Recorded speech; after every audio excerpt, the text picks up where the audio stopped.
Hello everyone, मेरा नाम है अभिषेक। नमस्कार, मेरा नाम है अविनाश। आज का हमारा टॉपिक है, क्या भूत होते हैं और अगर हाँ तो कहाँ से आए। देखो, भूत होते तो हैं। मैं ऐसा एक इजी वे में तुम लोग को समझाने की कोशिश करता हूँ। तुम लोग ना ऐसे 3 लाइन ड्रॉ कर लो। ठीक है। अपर, मिडिल, लोअर। 3 लाइन है। अपर लाइन जो है उसमें डाल दो सारे भगवानों को। ठीक। सारे गॉड्स हैं वो अपर लाइन में है। जो सबसे लोअर लाइन है लास्ट की, उसमें है हम सारे इंसान। लोअर में इंसान। हाँ, लोअर में इंसान है, अपर में गॉड है। जो मिड लाइन होती है उसमें होते हैं भूत, प्रेत, Demons। आत्मा, डीमंस, कुछ भी कह लो। अब तुम लोग ये समझो कि भूत जो है वो आए कहाँ से। भूतों को भी भगवान ने ही बनाया है। मैं तुम लोग को ऐसे समझाता हूँ। तुम लोग रोबोट लेके आते हो, जब तक उसमें बैटरी नहीं लगाते हो, जब तक उसको पावर नहीं देते हो, एनर्जी नहीं मिलती है, तब तक वो चलता नहीं है, वर्क नहीं करता है। वैसे ही भगवान ने हमें बनाया। अब हम वर्क ही नहीं कर रहे हैं, हम ऐसे एकदम शांत पड़े हैं। ठीक, तो भगवान ने फिर क्रिएट की एनर्जी, सोल। ठीक, भगवान ने सोल को क्रिएट किया एंड फिर वो सोल हमारे अंदर डाला।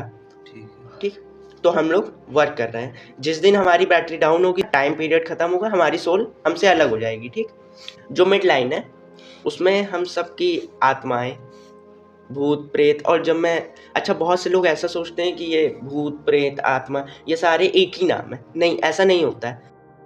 जो मिड लाइन होती है, एक तरीके से समझ लो वो एक अलग सी दुनिया है। जिस दुनिया में अच्छे लोग भी हैं, बुरे लोग भी हैं।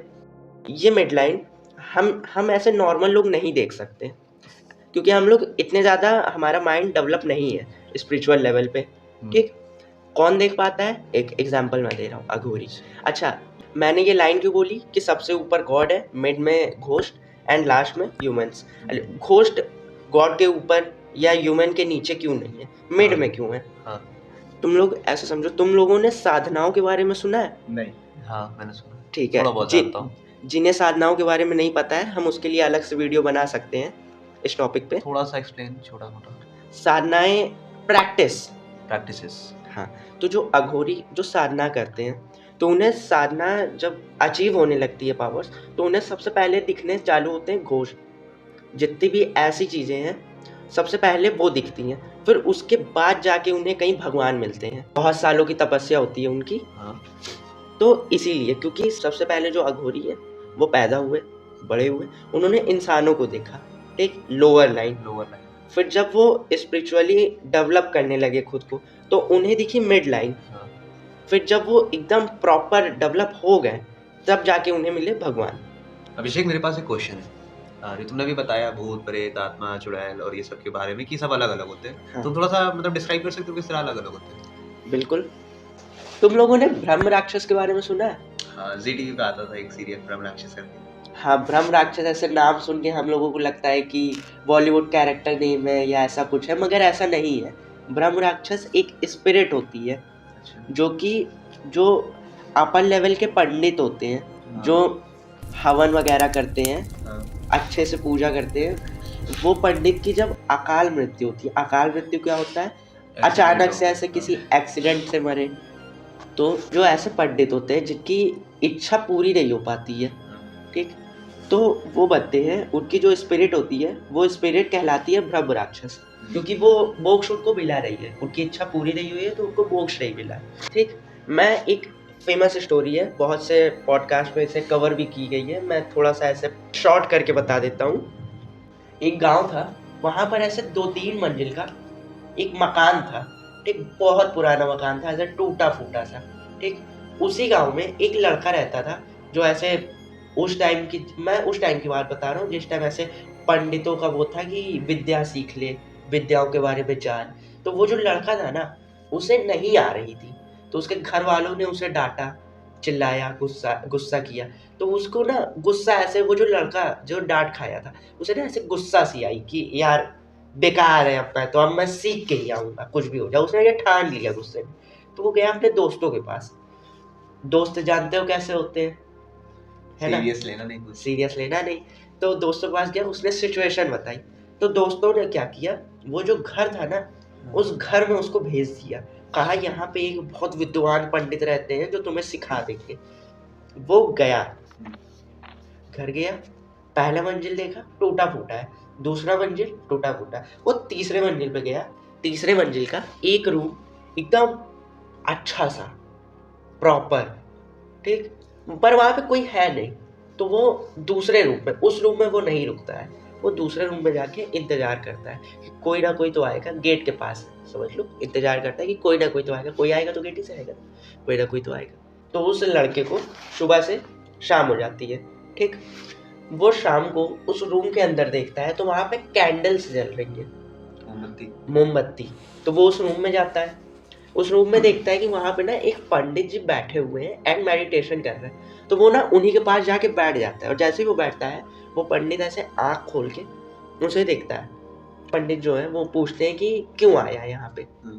तो वो जो लड़का है ना वो अपनी सारी चीज़ें बताता है कि मुझे बस सीखना है कुछ भी करके ये वो। पंडित जी कहते हैं मैं तुम्हें सिखा तो दूंगा, लेकिन एक चीज़ ये ठान ले और समझ ले कि तू 18 सालों तक इस रूम से निकल नहीं पाएगा, इस घर से। उसने, वो गुस्से में था, खुन्नस में कि अब तो सीख रही है, तो उसने कह दिया हाँ ठीक है मैं सीखूंगा, ठीक। उन्होंने उसको सिखाना चालू किया, वो 18 सालों तक उन्होंने उसे सिखाया है। उसके बाद जब उसका लास्ट डे आया ना, आखिरी दिन पे उसके जो गुरु थे, जो पंडित गुरु लगते थे, तो उन्होंने उसको अपने पास बुलाया और बैठाया। उन्होंने उससे कहा कि देख तू सब कुछ सीख चुका है, मुझे जितना भी आता था मैंने सब तेरे को सिखाया, सारी चीजें। अब तू यहाँ से जा सकता है और मैं तुझे कभी भी नहीं मिलूंगा। जो उनका शिष्य था उन्होंने पूछा कि क्यों, आप दोबारा क्यों नहीं मिलेंगे। तब उनके गुरु ने बताया कि मैं एक ब्रह्म राक्षस हूँ और मेरी आत्मा यहीं पे फंसी हुई थी, मुझे किसी को शिक्षा देनी थी और तू आया, तूने मुझसे शिक्षा ली, तो अब मैं मुक्त हो चुका हूँ, अब मैं खुशी खुशी जा सकता हूँ। इसीलिए यहाँ पे हमें ये देखने को मिलता है कि जो स्पिरिट्स होती है उसमें भी अच्छी भी होती है और बुरी भी होती है। जरूरी नहीं है कि सारी स्पिरिट ऐसे नेगेटिव में ही हो और जरूरी नहीं है कि सारे स्पिरिट ऐसे पॉजिटिव में ही हो। अच्छा अभिषेक, मुझे एक बात बताइए कि ये जो स्पिरिट्स होती है इनमें सबसे ज्यादा नंबर 1 पे कौन होता है, मतलब कि स्ट्रेंथ के मामले में सबसे ज्यादा पावरफुल कौन होता है? मैंने अभी आप लोगों को ब्रह्म राक्षस के बारे में बताया जी, ये नंबर 2 पे है। सेकंड पे? हाँ, इनकी मैं पावर बताऊं, कोई अगर मान लो इस रूम में ब्रह्म राक्षस है और यहाँ पर कोई आता है पंडित हवन कराने, तो जो पंडित हवन करते समय मंत्र बोलेगा, ब्रह्म राक्षस उससे ज्यादा, पंडित से ज्यादा साफ और अच्छे से स्पष्ट मंत्रों का उच्चारण करेगा। ब्रह्म राक्षस की जो आवाज होगी ये सिर्फ उसी को सुनाई देगी जो मंत्र बोल रहा है, जो मंत्रों का उच्चारण कर रहा है। बिल्कुल। इस रूम में ब्रह्म राक्षस है, आप हनुमान चालीसा पढ़ रहे हैं, ठीक। तो आप जो हनुमान चालीसा पढ़ के बोल रहे हैं, श्री गुरु चरण सरोज रजे निजमल मुकुर सुधारी बररौ रघुवर विमल जसु जो दायतु फलचारी, तो वो जो ब्रह्म राक्षस है ना, वो आपसे अच्छा बोलेगा। अच्छा। और ये जो उसकी वर्डिंग होगी ना वो आपको सुनाई देगी। तो आप ये सोचिए जो 2nd नंबर पे है उसके पास इतनी पावर है कि वो भगवान से ऐसे डरता नहीं है। अच्छा अभिषेक, एक बात बताओ कि तुमने नंबर 2 के बारे में तो बता दिया ब्रह्म राक्षस, नंबर 1 पे कौन है? नंबर 1 पे होते हैं वेताल। वेताल के बारे में कुछ बताएं क्या अभिषेक? बिल्कुल, मगर इस वीडियो में नहीं, अगली वीडियो में। तो ठीक है, आज के लिए इतना ही। अगर आप लोग को हम लोग का पॉडकास्ट वीडियो अच्छा लगा हो तो please like share and subscribe.